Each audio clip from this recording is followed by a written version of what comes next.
Amém. Vamos voltar para mais um período lá de trabalho. Contamos com as orações dos irmãos, né? Não custa lembrar que nós somos um pedaço de vocês lá, né? Então orem por nós, não se esqueçam de nós, por favor. A gente precisa muito do apoio, do carinho, do contato dos irmãos, das orações. O povo de Atos, quando a igreja orava, as cadeias tremiam.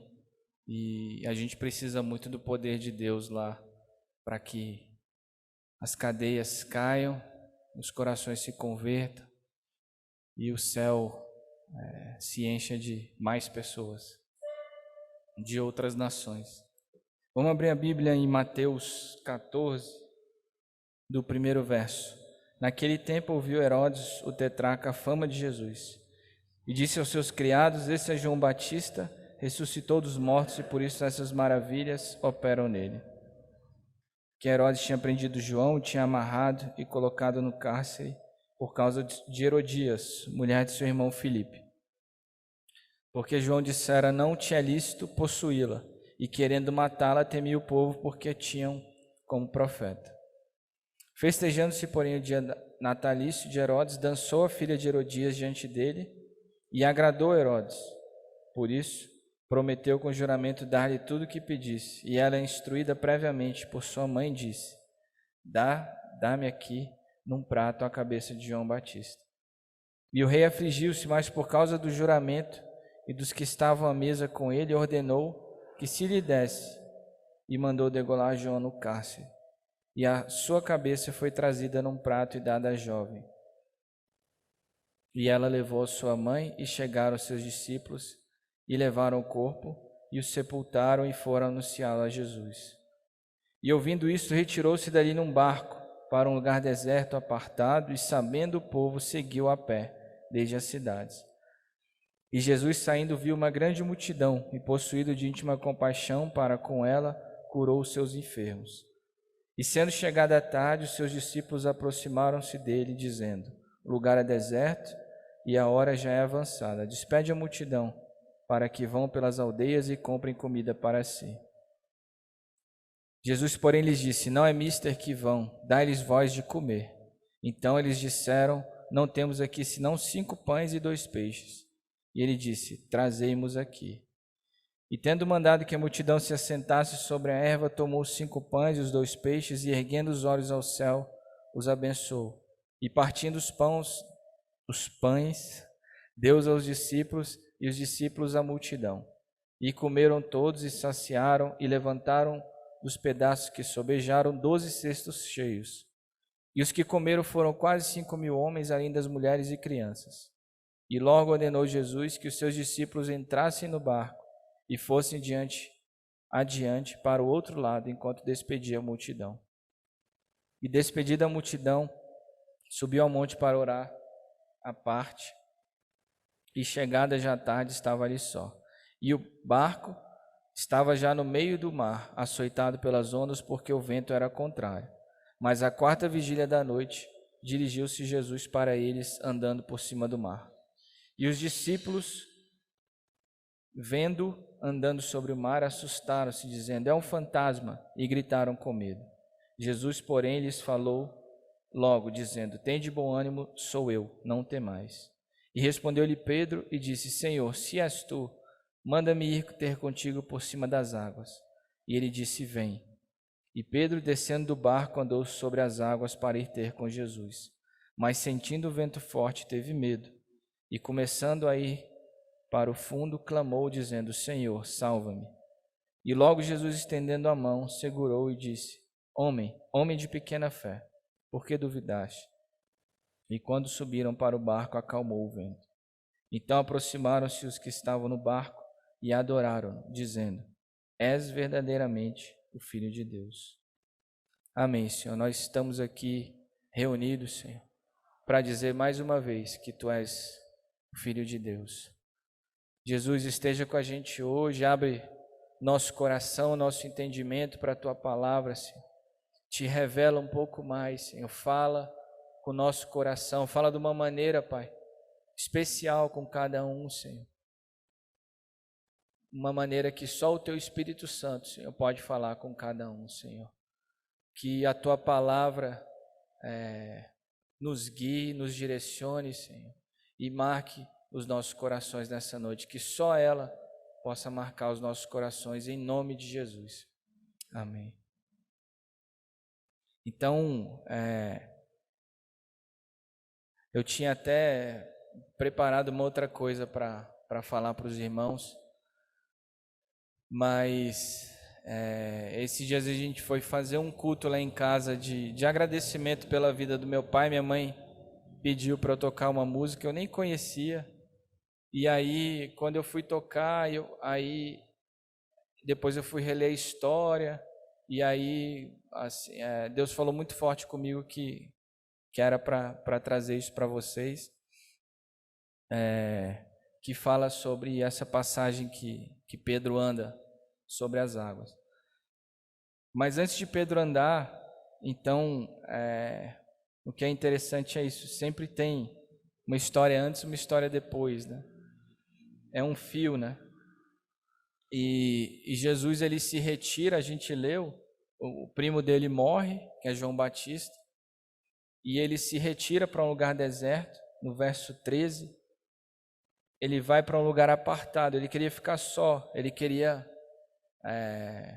se retirar e sofrer sozinho, mas o povo não deixou ele em paz, o povo foi atrás,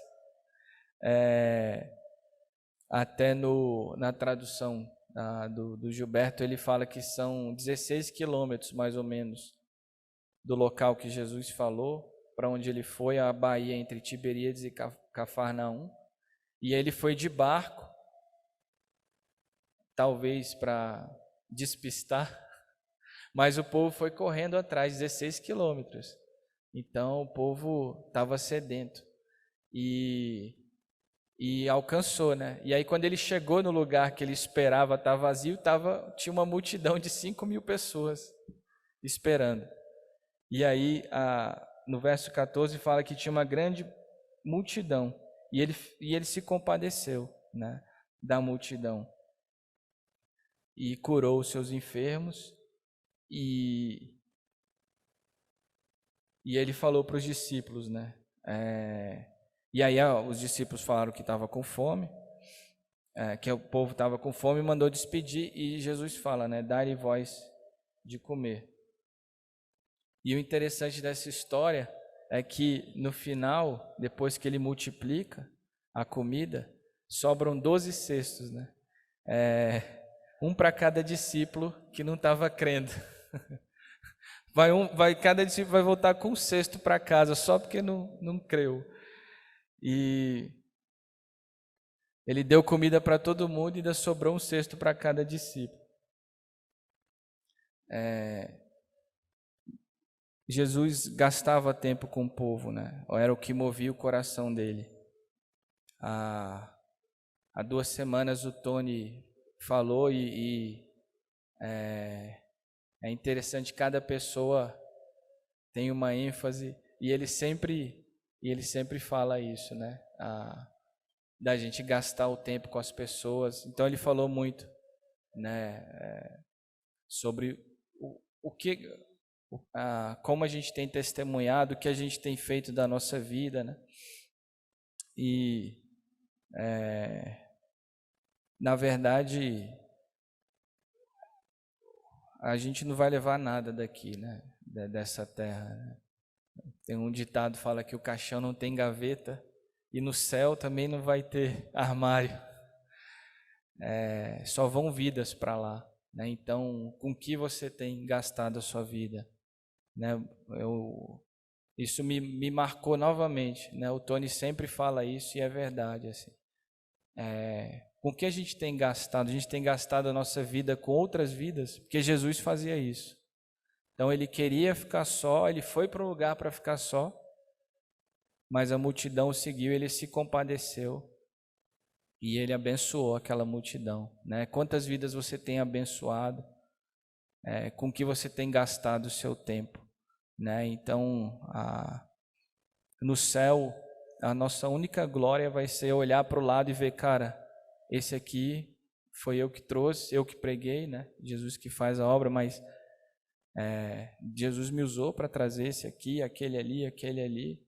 Essa é a única glória que a gente vai poder levar dessa terra. O resto não tem ouro olímpico, não tem nada disso.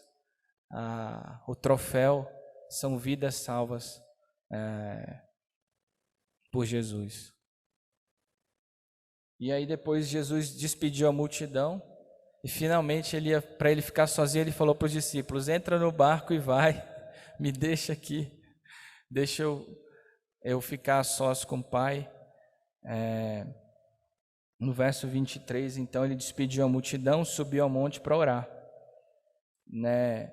E como Gilberto sempre fala, a gente nunca fica só, né? A gente sempre tem a Trindade, né?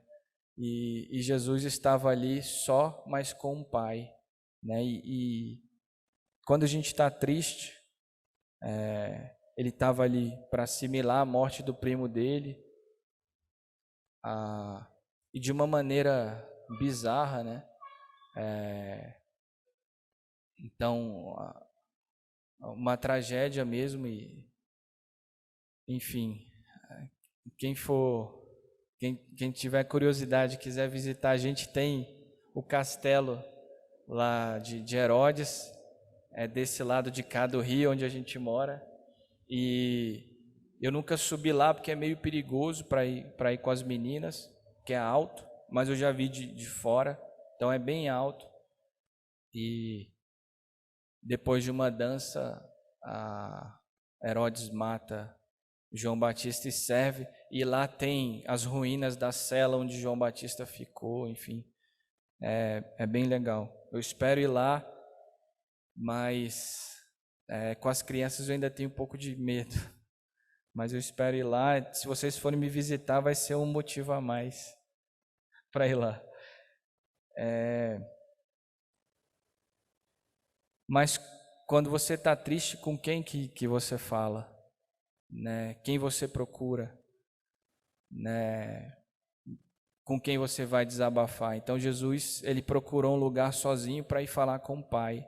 Então muitas vezes, quando acontecem coisas difíceis na nossa vida, a gente quer conversar com alguém, é legal, ok, mas com quem você fala primeiro? Quem sabe primeiro da tua vida? Né? Então Jesus, ele ansiava para ter um momento com o Pai. E aí na quarta vigília, que é entre 3 e 6 da manhã, então ele deve ter ficado um bom tempo orando ao Pai, e aí ele vai então encontrar os discípulos, né? O barco estava já no meio do mar, açoitado pelas ondas, no verso 24, e Jesus vai andando por cima do mar.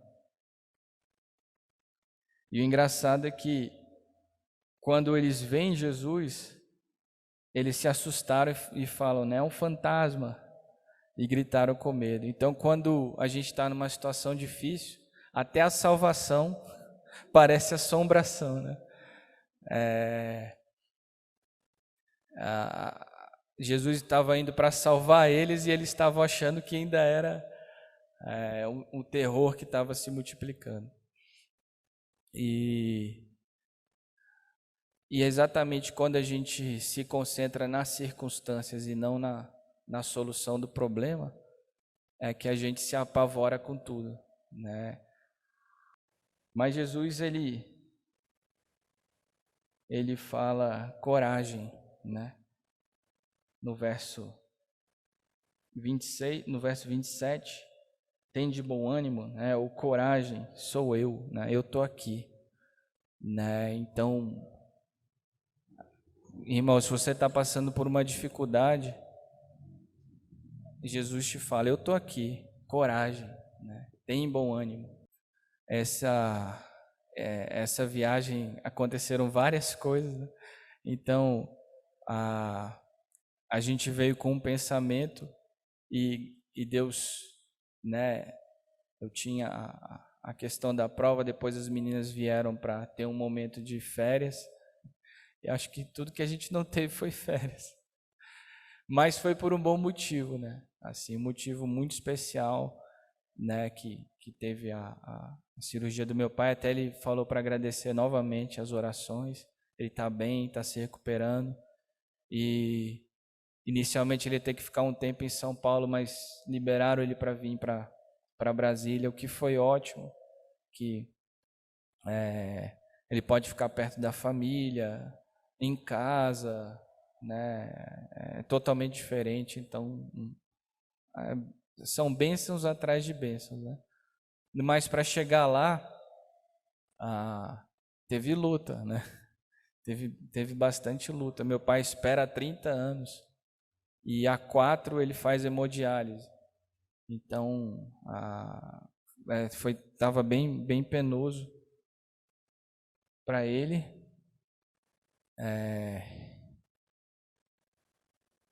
Mas Jesus sempre esteve conosco, né? Então, sempre no desespero, você pode olhar para Jesus. E aconteceu uma situação engraçada. Quando eu estava em São Paulo com meu pai, entrou uma coruja lá na casa dos meus pais. E a Raquel ficou assustada. Menina de cidade, né? E aí não sabia o que fazer. Eu falei, não, chama meu tio, que é o vizinho, pede para ele espantar ela, eu não vou conseguir dormir. Aí eu chamo aquele espanta, e aí ele foi lá e espantou a coruja. Mas é a questão, né? Então, a questão da autoridade, né? Então, assim, precisava de alguém estar ali para ajudar, né? Então, no caso foi meu tio, mas no nosso caso, Jesus está sempre disposto a ajudar. E eu também estava pensando na história de Davi e Golias, porque as pessoas olhavam para Golias como um grande gigante impossível de ser derrotado, mas Davi, ele não viu o gigante, ele via que Jesus era maior do que o gigante. E ele sempre falava, esse gigante aí não é páreo para Jesus.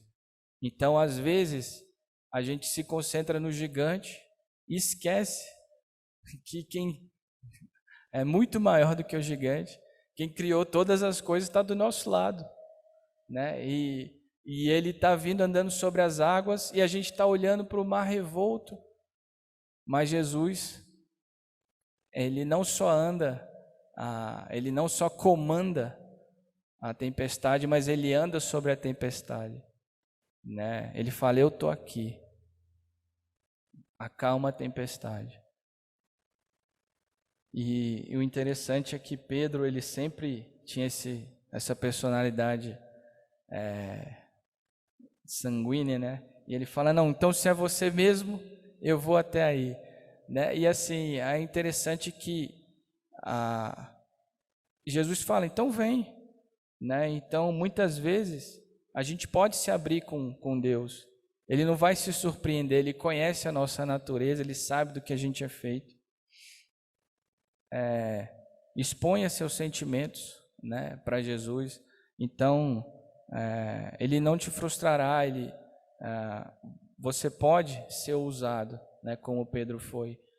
Então, na minha vida, para algumas decisões, muitas vezes eu pedi alguns sinais do Senhor e muitas vezes Deus me dava um sonho e aí eu, não contente, eu falava, não, Deus, mas me dá mais um sonho. Eu não estou conseguindo. Então Deus ajuda na nossa falta de fé. E sempre Deus me dá 2 sonhos. Ele já sabe.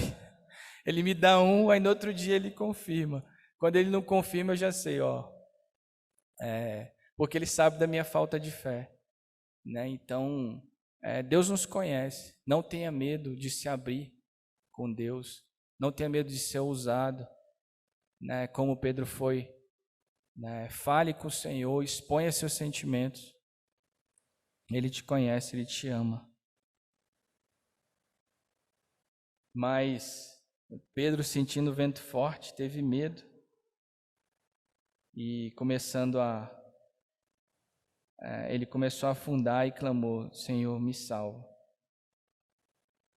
Então Pedro, mesmo sabendo nadar, né, ele era pescador, conhecendo o mar, o mar da Galileia é um mar pequeno, tanto é que Jesus encontrou eles, ele foi andando da margem, realmente perto das dimensões de lagos aqui no Brasil, é muito pequeno, o mar da Galileia, é um lago na verdade, e acho que Pedro conhecia cada canto, né, daquele mar, ele pescou ali a vida inteira, mas mesmo assim ele teve medo e pediu ajuda. Então nenhuma habilidade, conhecimento ou riqueza dessa terra pode trazer a paz que excede todo entendimento. A gente deve parar de buscar na terra o que a gente só encontra em Cristo, né? Então nada, a gente não deve confiar na nossa força, né? Então, e não foi a primeira vez, né? Porque Deus já tinha acalmado o mar uma vez e teve que acalmar de novo. Depois Jesus, estendendo a mão, segurou e disse: homem de pequena fé, né? Por que duvidaste? Eu nunca queria ser chamado assim, né? Mas provavelmente eu devo ser muito pior do que Pedro, muito menos fé do que Pedro. Mas é reconfortante saber que mesmo que falte a fé, Jesus estendeu a mão e resgatou Pedro. Então mesmo até na nossa falta de fé, Jesus nos ajuda. Jesus estende a mão, Jesus está sempre perto. Ele estende a mão e Ele nos ajuda. Quem acalma as suas tempestades? Ele é maior do que as suas tempestades. Ele anda por cima do mar revolto. E Jesus acalmou a tempestade do coração dele, porque ele estava sofrendo com a morte do primo. Ele acalmou a tempestade interna e depois ele acalmou a externa. Muitas vezes, uma tribulação que você sente, uma tristeza que você sente, servirá para ajudar outras pessoas, né? Então, quando a nossa primeira filha Isabela nasceu, a Shell sofreu bastante. Ela teve, como é o nome? Depressão pós-parto.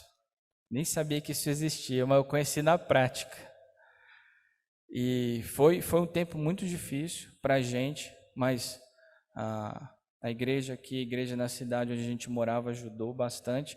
E depois, a gente descobriu que era muito mais normal do que a gente pensava, e a Shell ajudou muitas mulheres lá na cidade que a gente morava,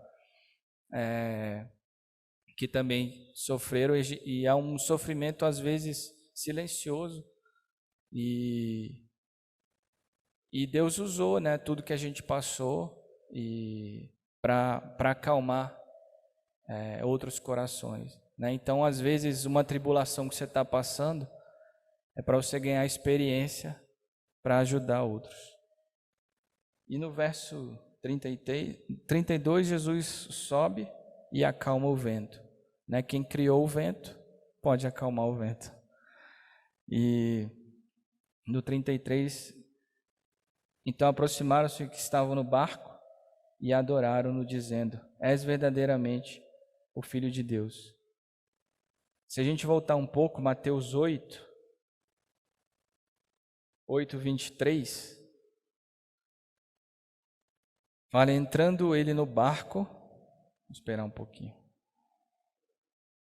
O interessante é que a gente está nesse momento aí que tem as Olimpíadas. Eu particularmente gosto, sempre pratiquei esporte, mas eu falo, a gente que anda com Deus, nós somos privilegiados, porque qual atleta no mundo consegue andar sobre a água? Nenhum, né? E Pedro andou, né? Então, com Cristo, a gente pode fazer coisas muito mais extraordinárias do que esses atletas, né? A gente é mais do que campeão olímpico. No verso, então, Mateus 8, 23, entrando ele no barco, seus discípulos o seguiram. E eis que no mar se levantou uma tempestade, tão grande que o barco era coberto pelas ondas, ele, porém, estava dormindo. E seus discípulos, aproximando-se, o despertaram, dizendo: Senhor, salva-nos, e perecemos. E ele lhes disse, de novo, na verdade, pela primeira vez: Por que temeis, homens de pequena fé? Então, levantando-se, repreendeu os ventos e o mar, e seguiu-se uma grande bonança. E aqueles homens se maravilharam, dizendo: Que homem é esse, que até os ventos e o mar lhe obedecem? Então, a primeira vez que Deus acalmou o mar, os discípulos falaram: Que homem é esse? Mas na segunda vez, eles aprenderam a lição, né? Eles falaram: verdadeiramente, esse é o Filho de Deus. Então Deus não pula a lição. E às vezes, Deus precisa de duas lições para mostrar quem Ele é, né? Então, fica firme na tribulação, que às vezes você vai precisar de mais de uma, né? Os discípulos precisaram de duas para reconhecer que verdadeiramente Jesus era o Filho de Deus. E tem momentos na vida que fica difícil até orar. E aí fala no 33 que eles adoraram a Cristo, dizendo: Ele é o Filho de Deus.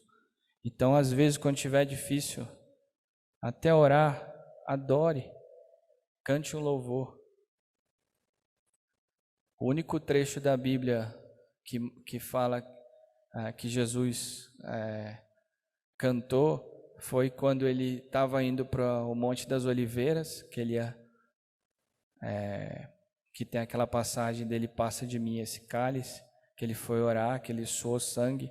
Então foi o momento mais difícil para Jesus e ele cantou um hino. Então às vezes é difícil num momento de dor, num momento de sofrimento, até orar.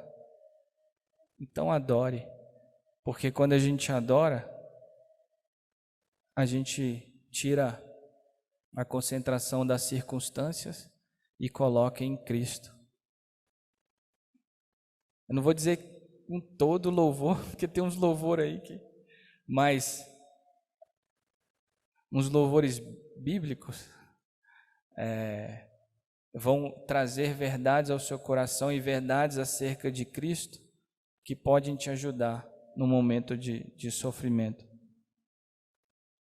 Colossenses 3, 1 e 2 fala: Portanto, se já ressuscitaste com Cristo, buscai as coisas que são de cima, onde Cristo está assentado. Pensai nas coisas que são de cima e não nas que são da terra. Então, muitas vezes, o louvor, ele nos ajuda a pensar nas coisas que são de cima, a ajustar o foco para as verdades de Cristo, né? Então, Pedro, quando ele parou de olhar para Jesus e olhou para as circunstâncias, ele afundou. E às vezes, se tiver muito difícil, o louvor pode nos ajudar a voltar a olhar para Jesus. Você canta aquelas verdades, aquilo enche o teu coração. E eu queria terminar hoje cantando uma música que fala sobre isso, a música que minha mãe pediu. Eu vi ali, eu acho que vocês conhecem. Se as meninas que estavam cantando puderem me ajudar.